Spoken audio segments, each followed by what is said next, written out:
존경하고 사랑하는 우리 구독자 여러분 반갑습니다. 여러분의 천만 라디오 천회장입니다. 이제 마지막 방송이에요. 마지막 방송하고 천회장도 좀 쉬도록 하겠습니다.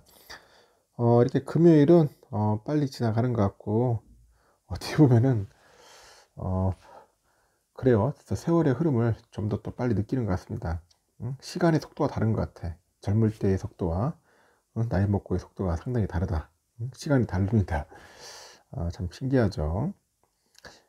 시간 거꾸로 갔으면 좋겠죠. 거꾸로 가는 시간이 있었으면 좋겠는데 그렇지는 않는 것 같고, 일단 그 시간의 흐름에 맞춰서 우리는 최선을 다하면서 살겠죠. 열심히 사셔야 할 겁니다.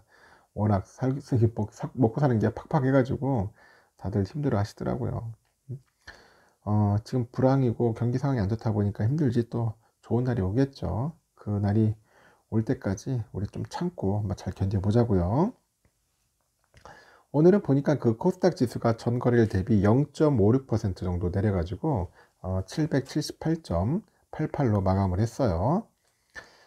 상승 출발했던 그 코스피 지수가 외국인하고 기관들의 그 동반 매수세에 전일보다 0.63% 올랐더라고.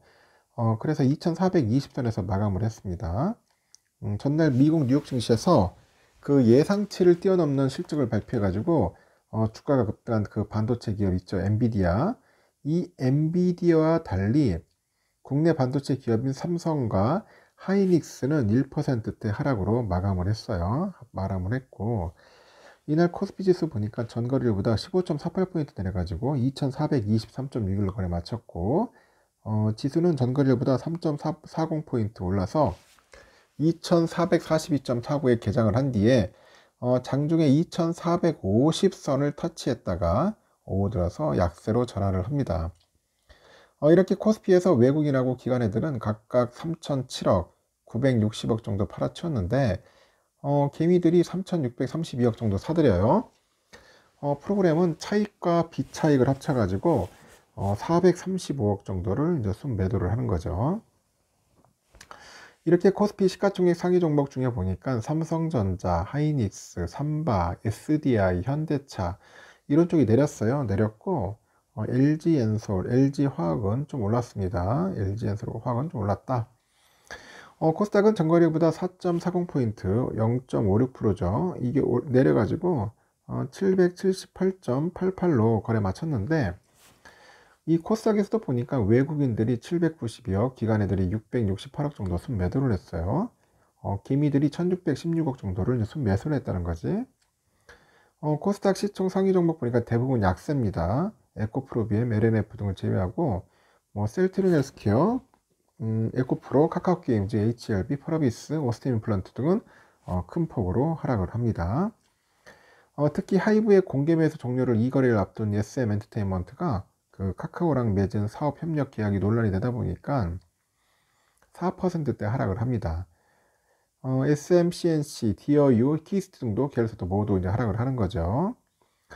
1월 개인 소비 지출 PC 가격 지수 발표를 앞두고 있는데, 연방준비제도의 긴축 장기화에 대한 우려가 높아지다 보니 지수의 하방 압력이 좀 커졌고, 미국의 1월 PCE가 한국 시간으로 밤 10시 30분 정도 발표됩니다. 오늘 상당히 긴장됩니다. 코스피는 전일 미국 증시 상승 영향에 따라서 반도체 등 그 대형주 위주로 상승 출발을 했는데, PC 물가지표 발표 경계감에 따라서 오후 들어서는 현선물 모두 외국인 매물이 늘었고요. 원달러 환율이 이제 상승하다 보니까 지수 하락이 가중됐다고 싶습니다. 원달러 환율은 하루 만에 다시 1,300원대로 올라섰어요. 서울 외환시장에서 미 달러화에 대한 원화 환율이 전거래일 대비 7.7원 정도 올라가지고 1,304.8원에 마감을 했다라는 겁니다. 제가 보니까 좀 많이 폭락할 것 같아. 상태가 별 영 안 좋네 보니까. 선물지수도 많이 빠지는 것 같고, 모든 것들이 그렇게 썩 좋지 않다 보시면 될 것 같습니다. 하여튼 참 힘듭니다. 힘들어. 요즘 보니까 힘들다. 지금 미국 저 같은 난리죠. 보조금 때문에도 난리인데, 과연 어떻게 될지 상당히 좀 궁금해집니다. 미국의 반도체가 보조금 50조 원 푸는데, 삼성하고 SK는 가드레일 조항 때문에 상당히 고심 중이다, 그런 이야기가 있어요. 미국 정부가 그 자국 내 생산을 유인하기 위해서 반도체 기업에 약 50조 원에 달하는 그 막대한 보조금을 지급을 해요. 50조 원 정도 하는데, 이 삼성하고 하이닉스 이 등도 결국 뭐냐, 신청 대상이야. 신청 대상이다. 다만 미국이 향후 10년간 중국에 신규 투자하는 기업에만 이 보조금을 주는 조건을 고수하고 있어요. 그러다 보니까 국내 반도체 업체들의 고민이 현재 깊어지고 있다, 그렇게 보시면 되고, 그때 지나 러먼드 미국 상무장관도 워싱턴 DC에 있는 조지타운대에서 다음 주 화요일 28일부터 이 반도체 지원법 보조금 신청을 받는다고 합니다. 그는 또 이어서 기업들이 미국에서 반도체를 생산하도록 유인하는 취지라고 하는데, 반도체 지원법의 목적인 미국 국가안보 목표 달성에 부합하는 계획을 제출한 기업들이 보조금 혜택을 받게 될 것이다. 보조금 혜택을 받게 될 것이라고 그렇게 설명을 하는 거죠. 근데 미국은 지난해 8월에 그 반도체 생산 보조금하고 연구개발 지원금 등의 5년간 총 527억 달러 예산을 편성하는 이 반도체 지원법을 공포를 했단 말이야. 그래서 이번에 먼저 신청받는 보조금은 미국의 반도체 공장을 짓는 기업에 주는 반도체 생산 보조금이에요. 이 작은 돈이 아니죠. 그래서 삼성하고 하이닉스도 보조금을 신청할 것으로 관측이 됩니다.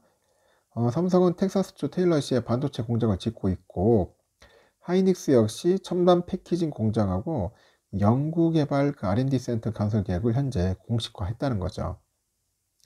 문제는 뭐냐? 이 보조금에 가드레일 조항이 있어요. 가드레일, 안전장치가 있는데, 이 보조금을 받는 기업은 향후 10년간 이 중국을 비롯해 가지고 미국이 지정하는 우려 대상 국가의 반도체 생산 능력을 확대하지 않기로 상무부와 협약을 체결해야 돼요.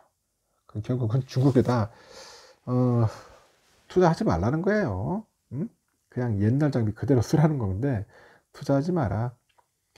삼성하고 하이닉스가 이제 보조금을 신청하는 데는 큰 어려움이 없을 것으로 예상이 되는데, 미국 정부는 그 가드레일 중에서 범용 반도체를 생산하는 기존 시설 운영은 제한하지 않기로 했기 때문이다. 레거시죠, 레거시. 이 레거시 제품 괜찮다. 근데 언제까지 레거시 제품만 만들어야겠어? 기존 시설 운영은 제한하지 않기로 했는데, 하여튼 국내 반도체 업체들의 그 주력인 메모리 반도체의 범용 반도체 기준은 다음 달 그 반도체 지원법 가드레일 규정에 관한 그 세부 지침을 거야 돼요. 이 세부 지침에서 공개될 것이다. 다만 10년간 중국의 신규 투자가 어려워진다는 점은 걸림돌입니다.